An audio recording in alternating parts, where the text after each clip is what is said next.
Bom dia, queridos. Estou chegando um pouquinho atrasada hoje. Nossa Senhora, dormi até mais tarde ontem, friozinho, aquelas coisas. Vocês me desculpam, mas estou aqui, né? Forte e feliz. Como é que estamos? Estamos bem? É.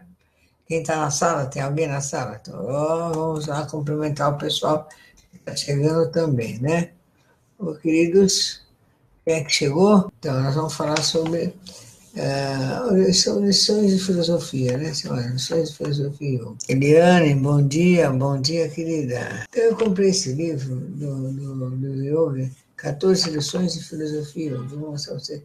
A capa está assim, ó, caindo ainda. A capa toda caindo. Editora Pensamento Claro, né? E esse era um daqueles livrinhos que eu comprava uma vez por mês, quando eu ia com meu pai na editora Pensamento. Então, esse foi um dos livros assim, que eu me encantei. Me encantei muito pela filosofia indiana, pelo que eles ensinavam, e fui lendo. Então, a constituição do homem, do ser humano, né? Bom dia. Foi uma coisa assim, que me impressionou muito, saber que o ser humano tem mais corpos e energia do que a gente pode imaginar vendo a olho nu. Então, são eles. Corpo físico, nós sabemos, corpo astral, corpo vital, mente instintiva, intelecto, mente espiritual e espírito. Então, eles dividiram assim em 7 corpos a constituição vibracional do ser humano. E tudo isso foi uma hora só. Tudo isso vibra e pulsa junto com os chakras, tá?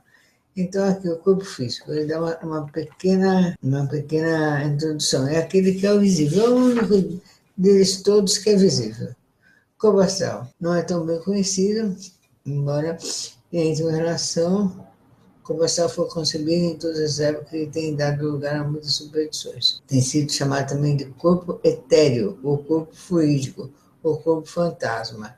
É composto de matéria de uma classe mais sutil que o nosso corpo, mas não obstante, não deixa de ser matéria. Então, pode, em algum momento, ser visível também. E, às vezes, quando a pessoa vê o corpo astral de alguém, o corpo etéreo, corpo astral, tem vários nomes aqui. Fluídico, duplo, para que está vendo um fantasma. Esses fantasmas são o corpo astral de alguém. Então, esse é o segundo. Então, tem o terceiro, que é o prana, ou força vital, a energia universal. Uma frase, né? Ele está em todas as formas da matéria. Ele fala que o prana é o ar, o próprio ar que nós respiramos, o corpo vital. É isso, a respiração. Quando o dono do corpo sai, é chamado morte. Então, ele fala, é a energia prana, a energia que nós mesmos criamos ao respirar. Aí tem os princípios mentais, que são princípios. Esses princípios se dividem em 4: mente instintiva, intelecto, mente espiritual e espírito. A mente instintiva é formas inferiores comum dos animais. É o instinto, a energia, é aquilo que você... Isso aqui tudo é ligado aos chakras, tá? É o princípio da intelecto. E a mente instintiva manifesta diferentes graus de consciência, variando na fase de absoluta subconsciência, está consciente. Isso aqui é interessante, eu vou ler isso aqui. Ora, a mente instintiva é também a origem do hábito mental, o intelecto. Transmite ideias à mente instintiva, a ideia executada e depois finalmente, a não ser que essas ideias sejam corrigidas ou lhes deem instituições, a mente instintiva é curioso, depósito cheio de coisas perdidas e diversas procedências. Podemos falar até de inconsciente aí, mas não é bem o caso. A mente instintiva manifesta diferentes graus de consciência, variando desde a quase absoluta subconsciência até a consciência simples dos mais elevados e dos mais elevados animais e a forma inferior dos homens. A consciência do próprio eu começa no ser humano, com o desenvolvimento e progresso do intelecto. Então, aqui é interessante, é nesse nível de consciência da mente instintiva que a gente vai se comunicar na parte inferior com os animais. A gente não comunica com os animais com o nosso eu superior. A gente se comunica com o eu inferior. Olha que interessante. Então a gente fala, eu entendo o animal. Então, é o quarto, mente instintiva. Né? Então, através desse chakra, 1, 2, 3, que vai até o plexo solar, que você vai se comunicar com os animais. Ou, nem os mais baixos, nem mais altos se comunicam com os animais, através do plexo solar. Plexo vital, energia vital, que você vai se comunicar com os animais. Importante saber isso. Outro, o intelecto, princípio mental, que distingue o ser humano do outro não humano. A proporção do intelecto desenvolve e progride. Então, esse é outro, faz parte de um dos corpos que gera os pensamentos. E depois tem a mente, então a mente instintiva, tem a mente espiritual e o espírito, daí vai lá para cima. Então, a mente instintiva, aqui tá. Então, esses corpos aqui são forças que vão acrescentando no ser humano, dando energia e força, que na realidade está tudo dentro do corpo. Então, conforme eles iam destacando didaticamente, o Yoga Ramacharaka, que eu não sei que yoga é esse, mas é um yoga legal, que para a gente poder entender que nós não somos só o corpo físico, nós somos mais que isso. Eles não falavam em consciência e consciente, isso foi uma palavra inventada aqui já na Europa. Lá não usava essa palavra. Então, é como se fosse um corpo também do qual o homem não consegue ter acesso. Então, esses livros aqui foram... Na realidade, esse livro foi dado por esse yogi na Sociedade Teosófica, lá em Londres, em 1904. Então, tanto que ele fala aqui, eles copiam aqui, para essa turma de 1904. É muito interessante aqui, ele começa assim, ó. As edições do presente volume foram dadas por correspondência, o primeiro foi em português, e por correspondência, em inglês durante o ano de 1904, publicada pela primeira vez em português em 1910. Então, eles davam lá dentro da sociedade a aula, depois dividiam em capítulos e depois mandava durante o ano. Então, se tinha 10 itens, eles mandavam um item por mês para os associados por correspondência. Não é legal? Eu acho assim muito legal, gostei demais da ideia. Então, eles sempre foram muito avançados, o pessoal do círculo esotérico, sempre tiveram umas ideias assim meio legal para frente mesmo, e continuam fazendo isso. Eu acho que eles continuam dando suas aulas por correspondência, né? Agora deve ser por internet. Então, esses livros aqui eu comprei, devo ter comprado que ano, não sei se de 90 e poucos, né? Por aí, porque o livro está amarelinho, e aqui ele fala sobre a verdade. Foi isso que me atraiu nesse livro quando eu fui buscá-lo na minha estante. Ele fala que é a verdade, que nem sempre a verdade pode ser, as pessoas estão preparadas para ouvir, então você não deve dizer que você não está preparado para aquilo. Ela vai chocar, vai mudar o mundo dela.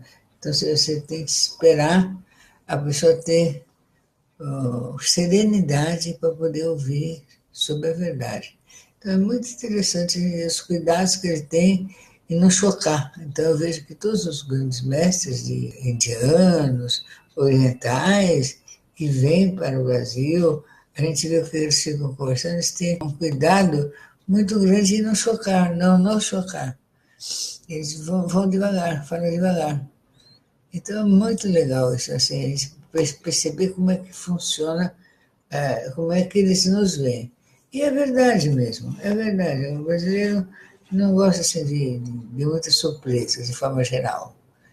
Não gosta de ser surpreendido, nem positiva nem negativamente, de forma muito forte. Vai mais devagar, vai sinalizando que ele aceita melhor, mas se chegar com tudo ali, soltando, batendo o pé na porta, ele fica um tempo em estado de choque, suspensão, para depois prestar atenção no que está acontecendo.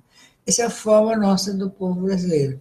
A gente tem a alma mais delicada, a alma mais sensível, talvez. A gente não gosta de... Vocês já repararam que a gente não fala mal de nós mesmos? O brasileiro não tinha... Isso aí a gente estava ouvindo isso num grupo de autores, atores cômicos. Então, por exemplo, em Londres ou nos Estados Unidos, as pessoas começam a tirar sarro de si mesmo. E ficam brincando o tempo todo com isso. O judaísmo também, eles gostam de tirar sarro deles mesmos, contar as histórias cabosas deles mesmos. O brasileiro não gosta. O brasileiro não gosta de falar mal de si mesmo, não gosta que os outros falem. Quando os outros falam, ele fica assim, quieto. É difícil ele dar risada. Se dá risada, é uma risada meio nervosa. É um temperamento do povo, que faz com que a gente seja assim, a gente não gosta, né? E eu acho que a gente não gosta mesmo. Eu pensava que era uma coisa assim minha, mas não é não. Uma coisa nossa, de todos nós não gostamos de falar mal de nós mesmos. E não gostamos de ouvir falar mal de nós mesmos. Então, esse é um princípio nosso, do povo brasileiro. A gente se sente desagradado, né? Mesmo falar mal do outro, parece estar também falando mal da gente. Mesmo que a gente seja oposto do outro, a gente não gosta. Então, eu acho, em parte, isso é bom. Em outra parte, isso também é ruim, porque às vezes a pessoa perde de ouvir algumas coisas que seria interessante ela saber. Então, mas é isso, é parte do nosso temperamento. E eu vejo que os mestres orientais esotéricos, eles também têm esse tipo de procedimento, essa delicadeza para falar sobre as coisas. Ele vai devagar. Ele fala aqui também sobre a aura e as cores da aura. Ele fala assim, o ser humano tem um intelecto bem desenvolvido, apresenta uma aura com formato amarelo dourado precedente da intelectualidade. Fala que a aura que emana da mente espiritual do sexto princípio é da cor do verdadeiro amarelo primário, que é invisível à vista ordinária e não pode ser reproduzida artificialmente. Concentra-se ao redor da cabeça do homem espiritualmente iluminado e de algumas vezes produz um fulgor particular que pode ser visto até por pessoas. Então ele fala que a pessoa muito inteligente ou muito iluminada, ela emana uma aura de volta da cabeça. Aí, por causa dessa aura em volta da cabeça, pela inteligência, mas não é, quer dizer, bondade. Em geral, é acompanhada de bondade, de amor ao próximo, outras coisas. Mas é mais um intelecto do que a bondade em si, mas realmente tem a bondade junto. Que as pessoas veem em volta da cabeça daquele que a possui e originou aquela aura que os pintores põem em volta da cabeça de tudo que é santo. Então ele põe uma aura dourada assim, né? Em volta da cabeça, ou então um círculo brilhante em cima da cabeça, que é a aura indicando alta intelectualidade. Então, porque a iluminação, a elevação de espírito, todos eles estão ligados à inteligência também da pessoa. Então, ela aumenta a sua consciência, aumenta a sua inteligência, aumenta a sua forma de ser. Muito bacana isso, eu acho muito bacana. E aí que tá, mas aí quando aumenta a inteligência, é que nós vamos ter que pensar que inteligência é que a gente está tendo. Então, a pessoa tem que refinar com bons princípios, com amor, com perdão, antes de ter acesso a essas coisas. Eu acho, porque senão é um estrago e vai fazer incrível. Então, as cores, eu falo aqui sobre o valor das cores. O preto representa ódio, malícia, vingança. Pardo, matiz mais brilhante, representa egoísmo. Pardo cinzento é um matiz peculiar, quase como o de um cadáver, que apresenta temor e terror. Pardo mesmo, é quase marrom, né? É um matiz escuro que representa depressão e melancolia. Verde, mas de matiz sujo, representa ciúmes. Se há muita ira em volta desse ciúme, aparecendo chamas encarnadas sob um fundo verde. Então, se há muito ciúme, muita ira, muita raiva, vem acompanhar uma chama e um verde no fundo, escuro. Verde, a matiz, a cor, representa falsidade baixa, um verde musgo, verde sem brilho, sabe? E o verde, matiz brilhante, representa a tolerância da opinião e crença dos outros. E o verde bem claro, verde grama é cura. Carmesim representa amor, variando do matiz.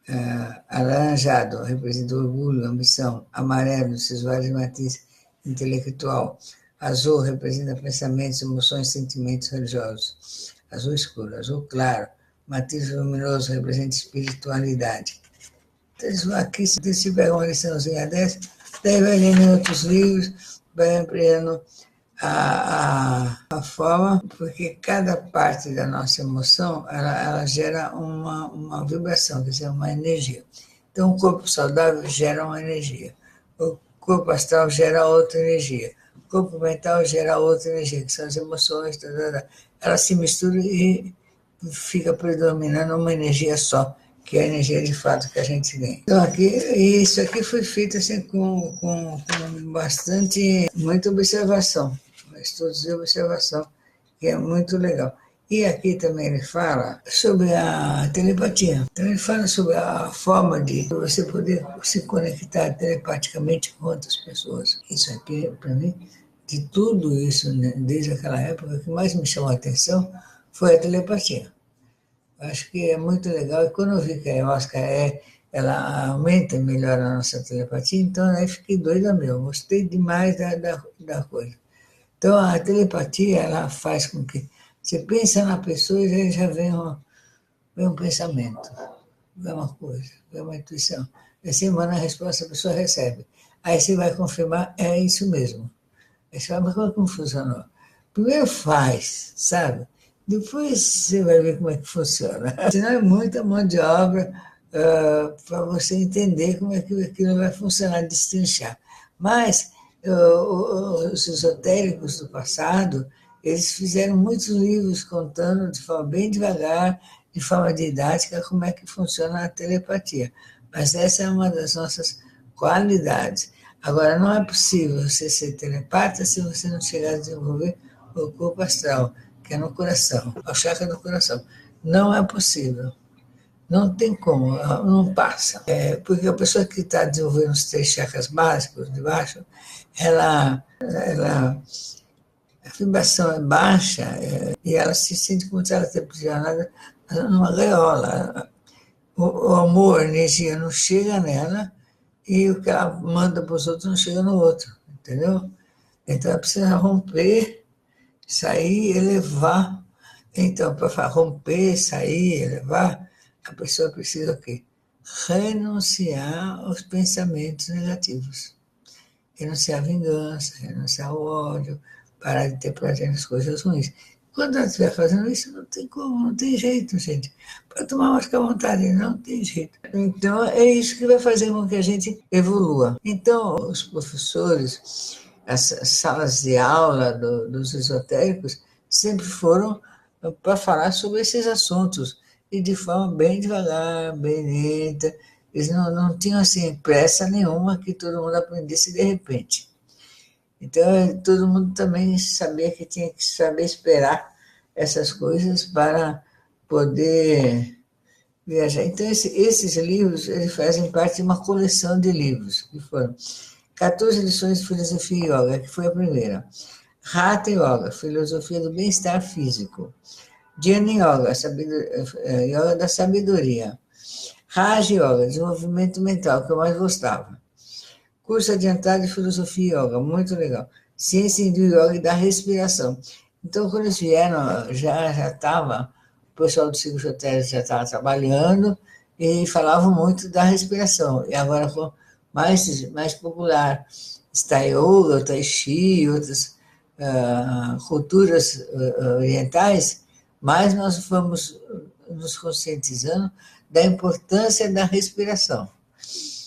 A cura prática pela água, ciência da cura psíquica, cristianismo místico e vida depois da morte.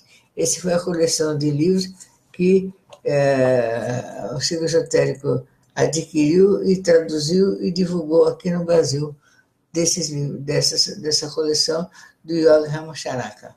É um yoga que não é muito conhecido aqui no Brasil, acho eu. Mas ele também não está nem aí, não faz questão de ser conhecido.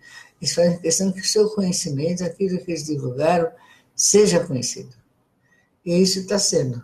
Graças a Deus está sendo. Tá? Então é isso, queridos. Queria falar sobre a nossa energia vital, sobre os nossos corpos vitais. Porque quando você leva um susto, uma coisa assim muito dramática, porque a pessoa quase morre, que ela fica quase em coma, é quando um desses corpos se desloca.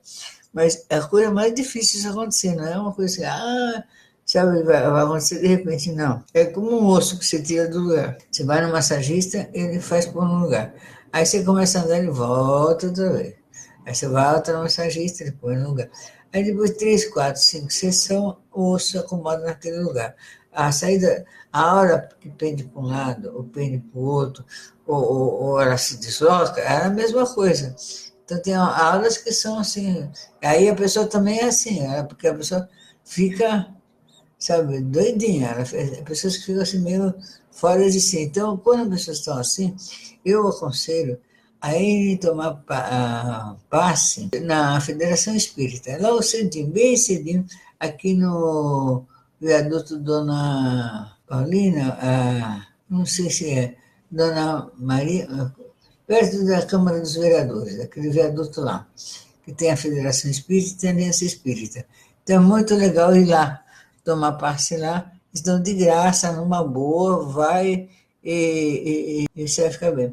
Aqui a Patrícia Moções está dizendo que tem essa coleção que ela ganhou de uma amiga. Muito legal, belo presente isso aqui, muito bom. E eles não são caros, porque não, escrevem em página mais grossa, letra maior, para a gente poder entender, tudo isso. Tá?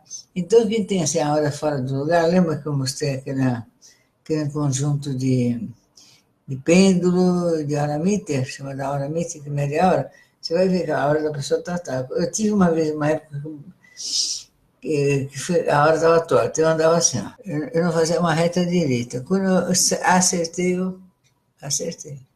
Então, às vezes, doentes pensam que estão com labirintite, não estão, só estão com a hora torta. Eu dou um passe, mas você tem que dar muito passe, não só. A pessoa tem que aprender a relaxar, se acalmar, tá? Uma série de coisas que a pessoa vai ter que se acalmar para poder ir acertando a hora. E você mesmo acerta a sua hora, estando quieto, parado, você faz assim, ó, e fica. Concentre, vai. Entendeu? É isso. E tudo é isso, tudo é energia, tudo é força vital. Então, como nós vamos querer alçar voos altos se não tem energia? Sabe, não dá. Não. Então, você tem que ter energia, tem que manter a sua energia vital, sua alegria de viver, sua força de vontade, sua determinação sempre em alta, porque é isso que vai fazer com que você tenha força para realizar os seus ideais. Tá bom? Agora já são 10h30, eu agradeço a todos. Estou falando 26 minutos, que eu vou ser tarde hoje, né? Então não vou avançar mais, porque todo mundo, daqui a pouco são 11 horas, todo mundo tem seus afazeres. Hoje é uma quarta-feira. Então eu queria agradecer a todos pela presença, a boa vontade de esperar, espero que amanhã eu fale mais cedo. Tá bom, queridos? Então, até amanhã. Até amanhã. Obrigado.